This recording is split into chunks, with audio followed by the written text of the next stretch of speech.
Hello সবাই।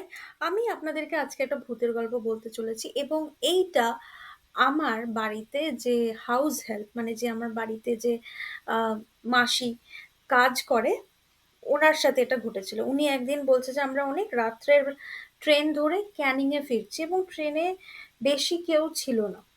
তো train ধরে যখন ফিরছে তখন বলছে যে আমি তখন হঠাৎ করে দেখতে পাই যে আমার ঠিক অপোজিট সাইডে একটা মানুষ বসে আছে এবং মানে এবং বসে বসে মানে কি একটা যেন মন্ত্র আওড়ানোর মতো আওড়াচ্ছে।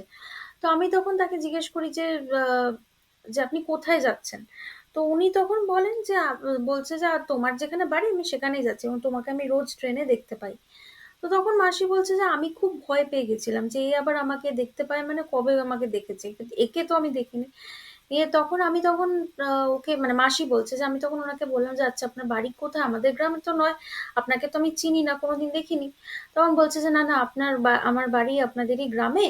তো আপনি আমার বাড়িতে যখনই মানে আপনি যখনই আপনার বাড়ি থেকে বেরোন আমি মানে স্টেশনের দিকে আসেন, আমি আপনাকে দেখতে পাই এবং আমি আপনার পেছন পেছন আসি। তো আপনি আজকে আপনাকে আমি আমার বাড়িটা দেখিয়ে দেবো। আগে তো কোনোদিন কথা হয়নি। ওরা দুজনে কথা বলতে বলতে যায়। তারপরে বাড়িটার কাছে, ঠিক বাড়িটার কাছে যখন যাবে, মানে যে বাড়িটা এরকম আঙ্গুল দিয়ে উনি দেখান যে এটা আমার বাড়ি, তখন ঘুরে দেখেন যে মানে ওই মাসি ঘুরে দেখে যে না, তখন আর হঠাৎ করে কেউ নেই। মাসি পুরো ব্যাপারটা বুঝতে পারে, কারণ এরা একটা গ্রামের মানুষ, এরা এগুলোতে বিশ্বাস করেও। তখন ওই বাড়িটাতে উনি দরজা ধাক্কিয়ে উনি বলেন যে দেখুন আপনাদের এরকম একজন মানে কথাটা বলতে না বলতেই তারা বলে যে ট্রেনে আপনার সাথে দেখা হয়েছিল, বলে হ্যাঁ। আচ্ছা উনি একজন অ্যাকচুয়ালি ট্রেনে রেলে কাটা পড়েছিলেন।